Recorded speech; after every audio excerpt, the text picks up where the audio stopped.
Yesus, kemuliaan hanya bagimu, yaitu Allah yang disembah oleh Abraham, Ishak, dan Israel. Terima kasih ya Aba ya Bapa untuk kesempatan yang indah pada hari ini. Engkau yang sudah memanggil dan memilih kami. Sehingga hari ini dengan semangat, dengan antusias kami boleh datang kepadamu kembali. Mari kita berdoa bersama-sama. Ulangi seperti apa yang saya ucapkan. Bapa kami yang ada di dalam surga, dikuduskanlah namamu, datanglah kerajaanmu, jadilah kehendakmu di bumi ini seperti di dalam surga.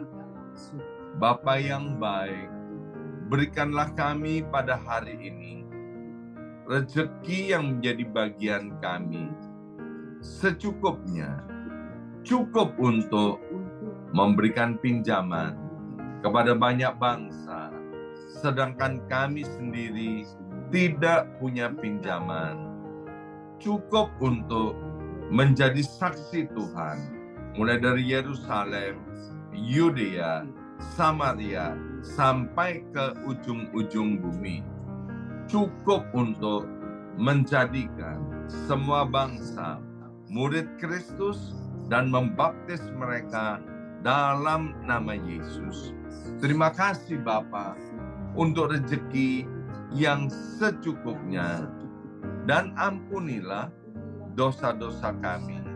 Ampunilah kesalahan kami, seperti kami pun mengampuni orang-orang yang bersalah kepada kami.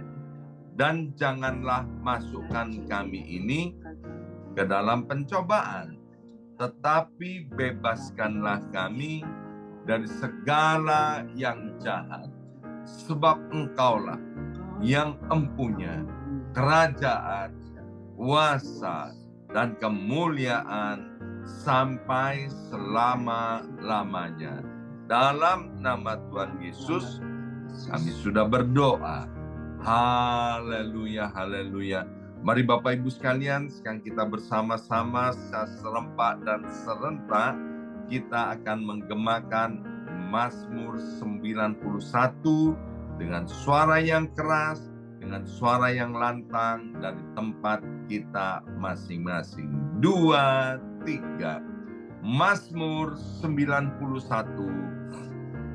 Orang yang duduk dalam lindungan yang maha tinggi dan bermalam dalam naungan yang maha kuasa akan berkata kepada Tuhan, tempat perlindunganku dan kubu pertahananku, Allahku yang kupercayai.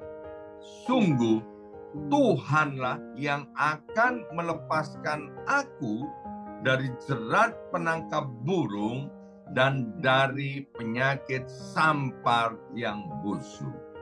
Dengan kepaknya Tuhan akan menundungi aku. Di bawah sayapnya aku akan berlindung.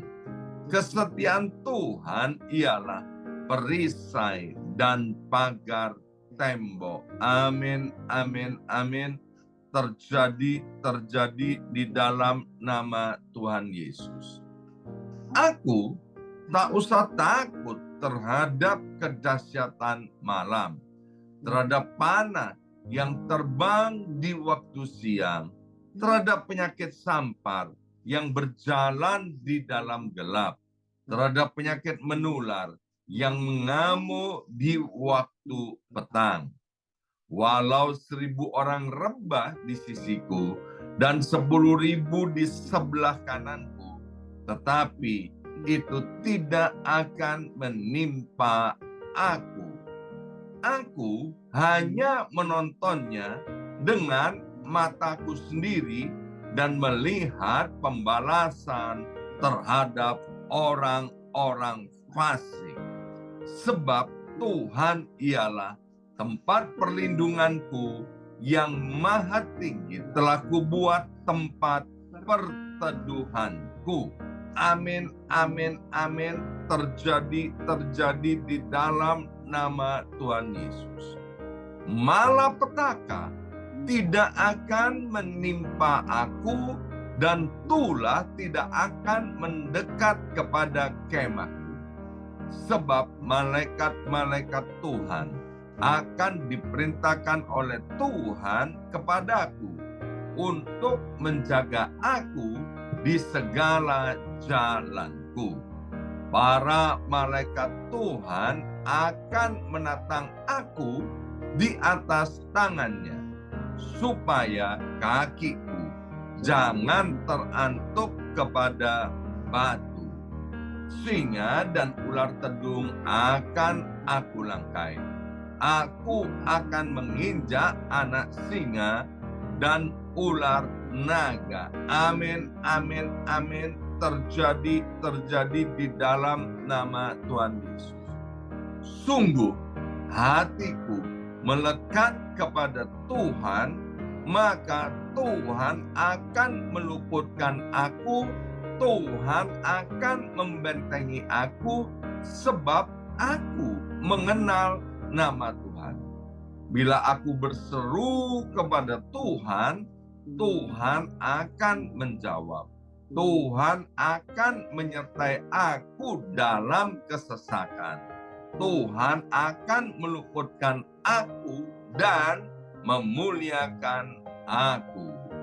Dengan panjang umur akan Tuhan kenyangkan aku, dan akan Tuhan perlihatkan kepadaku keselamatan daripadanya. Amin, amin, amin. Terjadi di dalam nama Tuhan Yesus. Terima kasih ya Aba ya Bapa. Sekarang berbicaralah kepada setiap kami melalui hamba firman-Mu, Bapak Pendeta Yusman Swardana Legawa. Dalam nama Yesus, yang siap mendengarkan firman Tuhan, angkat jempolnya ke depan dan katakan amin 3 kali. Amin, amin, amin. Salam revival, salam kebangkitan. Semangat pagi. Semuanya semangat pagi. Apa kabarnya Bapak Ibu semuanya? Ya, senang sekali hari ini Jumat 13 Oktober 2023. Kita kembali bersama-sama mendapatkan kesempatan untuk berdoa, menyembah Tuhan, dan mendengarkan firman Tuhan. Ya, baik. Waktu dan tempat untuk selanjutnya saya berikan kepada hambanya, Bapak Pendeta Yusman. Silakan Pak Yusman, waktu dan tempat untuk Pak Yusman. Ya, mic-nya Pak Yusman. Pak Yusman, tolong mic-nya Pak Yusman. Ya. Ya, Shalom. Okay. Shalom, shalom. Shalom. Ya. Shalom. Ya. Salam damai sejahtera. Buat saudara-saudaraku yang di Amerika, selamat pagi. Selamat menyambut pagi hari yang baru. Ya. Sebelum kita beraktivitas, mari kita mengisi hidup kita dengan kebenaran firman Tuhan. Saya percaya apa yang kita dengar setiap hari firman Tuhan itu pasti akan memberikan dampak positif kepada setiap orang yang percaya. Bapak Ibu, pagi ini saya ingin mengajar kepada kita semua ya, sebab kita melihat hari ini situasi tidak baik. Ya. Saya rencana tanggal 16 November ke Israel, tapi akhirnya 1-2 hari ini agak kacau ya. Mereka ketakutan, khawatir, ya. Tapi ada yang tetap nekat ingin on schedule tanggal 16. Tapi saya bilang dengan istri saya dan anak-anak saya, teman saya bilang kita mesti punya hikmat baik. Kenapa? Kalau situasi di depan mata memang seperti ini, ya, kita apa sukacita kalau ke sana dengan situasi yang kurang baik, ya. Dan kita jadi senang, jadi bahagia juga kalau ke sana, ya. Ada damai sejahtera. Tapi kalau situasinya tidak mendukung, ngapain dipaksakan? Saya bilang reschedule aja. Besok kita akan Zoom, kita akan mereschedule, ya.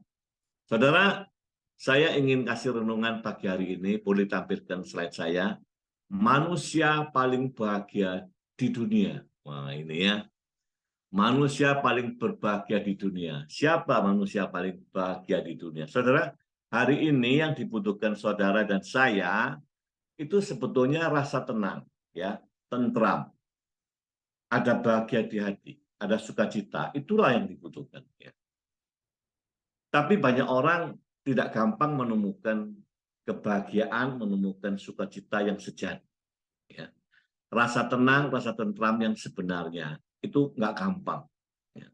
Kita harus menempatkan sesuai tempatnya yang benar. Saya ingin ajak saudara, next slide, Mazmur 33 ayat 12.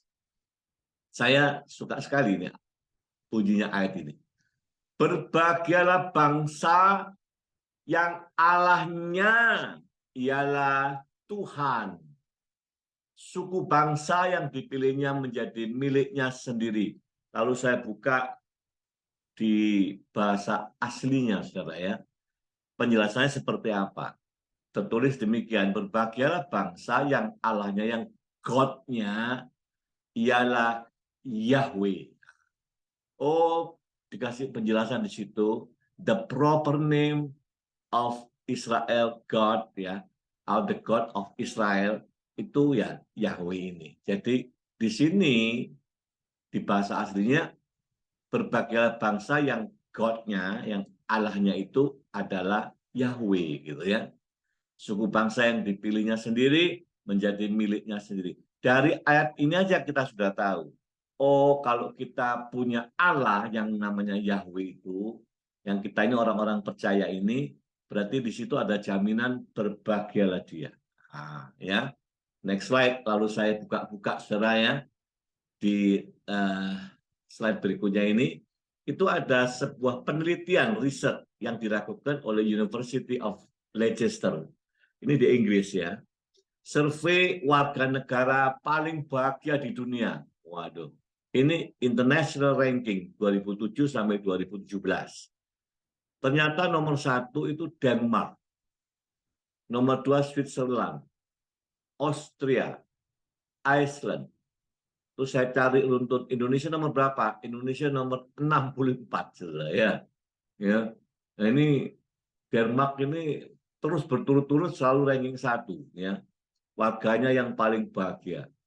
Lalu saya juga melihat next slide itu ada penelitian yang mirip-mirip itu oleh Deakin University di Australia. Ya. Penelitian ini melibatkan 23.000 orang tentang kepuasan kebahagiaan orang terhadap standar hidup. Ya. Dan apa yang disimpulkan di penelitian ini itu meneguhkan kebenaran firman Tuhan. Ya. Meneguhkan kebenaran Alkitab. Dari 23.000 itu memang disimpulkan uang bukan sumber kebahagiaan. Uang itu kebutuhan. Uang itu perlu, tapi itu bukan sumber kebahagiaan. Terbukti bahwa penelitian mereka itu meneguhkan apa yang Alkitab bicara. Ya. Manusia justru sering terjebak oleh uang. Karena kalau uangnya banyak, berharap pasti dia bahagia. Bisa uang banyak itu ada kesenangan pasti. Karena apa? Kalau uangnya banyak bisa ngapa-ngapain banyak, ya. Artinya keinginan-keinginannya akan banyak terpenuhi, itu kesukaan, kesenangan. Tapi apakah di situ kita juga bicara kebahagiaan yang sejati? Enggak. Ya, tidak, saudara. Hari-hari ini sangat banyak itu orang-orang yang berduit banyak ya. Mereka justru problemnya luar biasa banyak. Ya.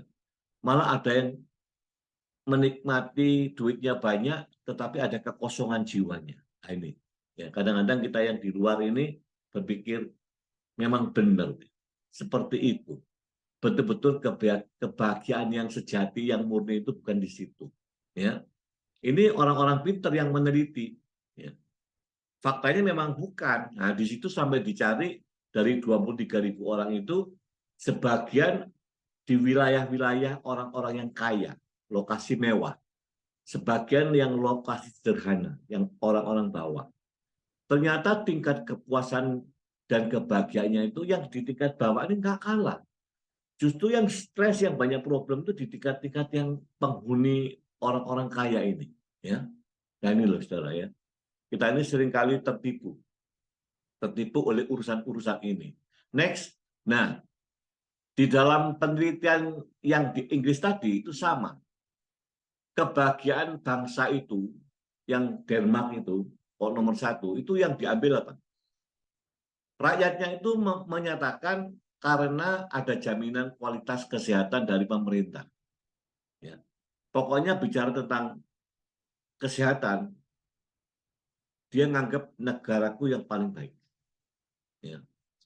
Lalu yang kedua, kualitas pendidikan juga sangat baik.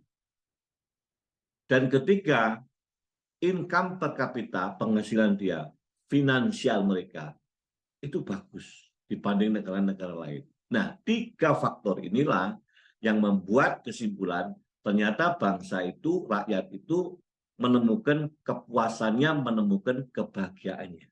Ya, dari 3 faktor itu. Nah, saudara, next slide. Memang kita mengakui apa yang dipikirkan oleh perkara-perkara duniawi dengan yang rohani, dunia dengan yang Alkitab itu beda, ya. Kriterianya beda. Ukuran-ukuran yang dipakai dunia dan rohani Alkitab itu beda banget, ya. Kalau dunia jelas, dunia itu bicara sesuatu yang fana. Dunia selalu mengukur hal-hal yang fana. Yang jadi perhatian orang juga yang fana. Dan ukuran kesuksesan dunia itu memang ukurannya itu harta benda. Bukan quality tapi quantity, ya. Itu dunia. Tetapi orang-orang yang hidup di dalam firman Tuhan, di dalam kerohanian, itu pemikirannya yang kekal. Ini persis seperti yang Paulus bicara. Pikirkanlah perkara-perkara yang di atas. Ya, saya merenungkan, betul, Paulus luar biasa. Memikirkan perkara-perkara yang kekal, bukan yang fana. Ya. Itulah sebetulnya kalau kita mengarah ke situ, kita akan menemukan sebuah kebahagiaan yang sejati. Ya. Orang dunia sulit mengerti ini, saudara. Sulit, ya, sukar sekali, dan tidak bisa terima dia. Ya. Nah, next, Alkitab itu mencatat banyak sekali ayat-ayat yang mengatakan berbahagialah. Berbahagialah. Ini sebagian yang saya catat. Mazmur 1 ayat 1, Mazmur 2 ayat 12, Mazmur 119 ayat 1, terus ya. Ini berkata, berbahagialah orang yang tidak berjalan menurut nasihat orang fasik. Alkitab bicara ini. Berbahagialah orang yang berlindung kepada Tuhan. Oh, jadi unsurnya dekat kepada Tuhan. Tidak berjalan menurut orang fasik, berarti dekat kepada Tuhan. Ya, orang yang hidup tidak bercela, dia bukan orang fasik. Ya, orang-orang yang membawa damai, inilah anak-anak Tuhan. Orang yang diampuni pelanggarannya dan dosa yang ditutupi, semua mengarah hidup ke kudusan. Ya. Ini Alkitab mencatat. Berbahagialah, berbahagialah, berbahagialah, berbahagialah. Lalu kita berpikir ini. Jadi next, sebenarnya di mana Pak sumber kebahagiaan itu? Ya. Yang kita cari ini loh. Saudara, kalau kita mikir ya, saya mikir merenungkan, apa sih hidup saya sudah menginjak usia 63 tahun hari ini? Saya berpikir sebetulnya apa yang kita cari kalau di dunia ini? Kebahagiaan yang seperti apa? Kalau kebahagiaan ukuran dunia, maka saya menjadi tidak bahagia hari ini. Gitu ya. Nah, kebahagiaan yang sejati itu yang seperti apa dan sumbernya di mana? Gitu, ya. Nah, ini ternyata kita memang membutuhkan nilai-nilai Kristus, saudara. Ya. Next, disinilah awal kita akan menemukan kebahagiaan sejati. Inilah titik awal mula, yaitu kebahagiaan itu terletak kepada pemulihan hubungan dengan Tuhan. Nggak ada yang lain. Ya, titik awal munculnya kebahagiaan seseorang itu mulai adanya pemulihan hubungan kita dengan Tuhan. Yang akan diteruskan dalam prakteknya yaitu senantiasa menjaga hati nurani murni. Nah, perkataan ini saya ingat Paulus. Ya. Jagalah hati nuranimu senantiasa murni, tetap murni di hadapan Tuhan maupun di hadapan sesama. Saya renungkan kebenaran ini. Paulus kenapa dia jaga hati nuraninya terus murni dan Bapak dan juga kepada sesama. Ternyata memang kunci di situ, saudara. Paulus ngerti kalau dia tidak jaga hati nuraninya murni, maka dia pasti jatuh. Ya, dia pasti tidak bahagia. Nah, saudara, saya teliti hati nurani murni itu apa? Hati nurani itu murni, disebut murni kalau manusia roh kita bersekutu dengan Roh Kudus. Every day. Kalau roh kita mau dituntun oleh Roh Kudus, itu yang disebut Paulus, hati nuraninya murni. Ya. Ya. Ya.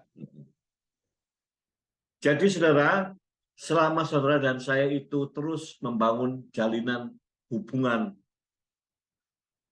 turut apa yang dikehendaki Roh Kudus kita mau taat, itulah saudara dan saya menjaga hati nurani yang murni. Ya. Dampaknya apa kalau murni? Kalau hati nurani murni, jiwa saudara akan jadi sehat. Pikiran, perasaan kita sehat. Tidak ada emosi yang kesusahan, kesedihan, itu tidak dialami. Ya. Kenapa? Kalau murni, maka jiwa saudara akan tunduk. Hatimu akan tunduk. Di situ akan menemukan kebahagiaan yang sejati. Ini luar biasa, saudara ya. Kalau kita tidak meneliti apa yang dikatakan Paulus, kita nggak memahami, tidak paham. Ternyata dia suruh jaga hati nurani murni karena larinya ke situ. Ya. Nah, sekarang kita mau lihat ayat di Pengkhotbah 2, next slide, ayat 7 dan sampai 11. Ini apa yang dikatakan oleh Solomon King. Ya. Ini seorang raja yang penuh hikmat, yang luar biasa. Luar biasa ini orang. Ya. Dia mengalami sebuah kebahagiaan semu. Ayat ini bunyinya seperti ini ya. Aku mengumpulkan bagiku perak dan emas, harta benda raja-raja dan daerah-daerah. Dengan demikian aku menjadi besar, bahkan lebih besar daripada siapapun yang pernah hidup sebelum aku. Saya membaca dengan teliti perkataan-perkataan ini. Ini luar biasa. Dia orang yang besar, nggak ada yang menyamai dia sebelum kehidupan dia ini ada. Di belakang-belakang dia nggak ada. Ya, gitu ya. Ketika aku meneliti, rupanya dari dulu, ini Solomon King juga mengadakan penelitian. Kayak tadi ya, 2 university mencari penelitian. Ini sama ini. Dia mencari lewat penelitian segala pekerjaan yang telah dilakukan tanganku. Nah, dia mulai sadar. Lihatlah, segala sesuatu adalah sia-sia dan usaha menjaring angin. Ini Pengkhotbah 2, 7-11. Ya.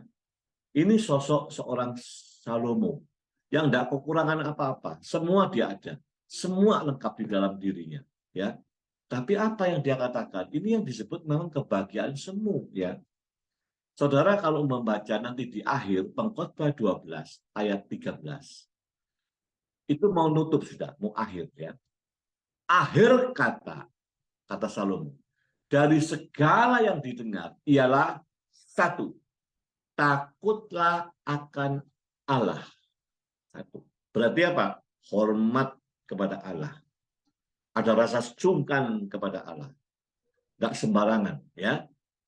Takutlah akan Allah. Dan yang kedua, berpeganglah pada perintah-perintahnya. Bicara obedience, ketaatan. Karena ini dilengkapi oleh dia. Ini kewajiban setiap orang. Saya merenungkan. Ini kewajiban setiap orang. Jadi kewajiban orang, saudara dan saya hari ini, hormat kepada Tuhan, ya, taat perintahnya. Itu yang disimpulkan oleh Shalom. Inilah kewajiban setiap orang percaya.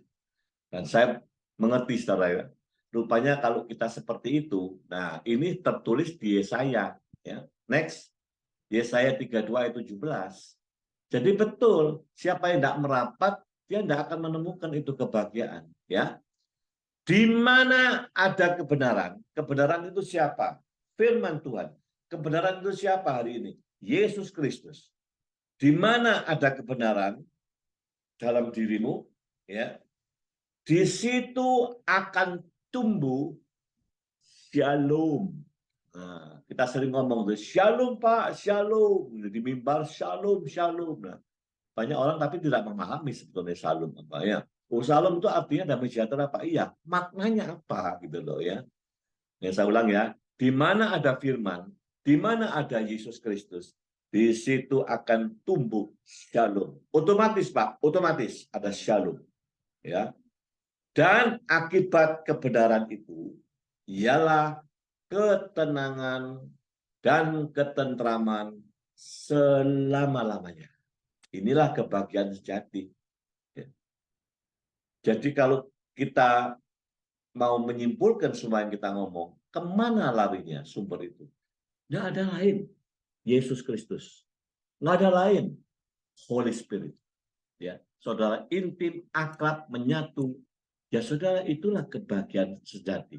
Kebahagiaan sejati itu ada tenang, ada tentram. Kan ini yang dirindukan. Ya, hari ini kita kasihan itu banyak rakyat di Palestina maupun di Israel sendiri ketakutan, ya, takut hilang damai sejahteranya. Nah, padahal di dalam situasi apapun anak Tuhan tetap harus ada shalom, ya. Karena itulah saya bilang begini, shalom itu artinya apa, Pak? Shalom itu artinya saudara hidup di dalam tatanan Kristus. Hidup kita tertata rapi seperti apa yang Kristus rindukan. Ya, di situ ada nilai-nilai Kristus, di situ ada buah roh, di situ ada muncul karakter Kristus, walaupun belum lengkap. Ya, nggak ada yang lengkap. Tapi semuanya mulai terbentuk di situ. Itulah dikatakan dalam dirimu ada kebenaran. Dan akan muncul shalom. Otomatis ketenangan dan tentram. That is kebahagiaan sejati. Tidak ada yang lebih dari itu. Amin, saudara. Next. Kita aminkan. Mari kita berdoa. Saudara.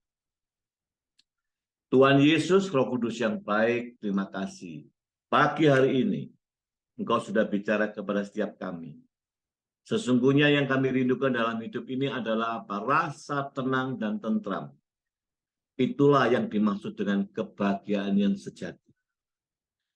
Di mana sumber tidak ada tempat lain di bumi ini kecuali di dalam Yesus Kristus. Hanya di dalam firman Tuhan.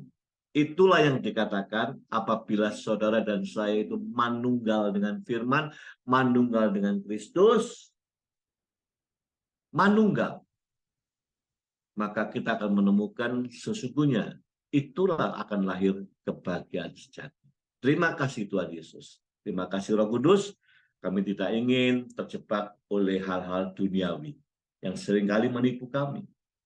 Kami perlu harta benda dunia, sebab itu kami tempatkan sebagai seorang hamba. Kami tuannya. Kami tidak ingin kami yang jadi hamba. Harta benda itu menjadi tuan. Celakalah kami. Terima kasih Bapak. Engkau memberkati setiap saudara-saudaraku yang ada di Amerika pagi hari ini. Haleluya. Amin.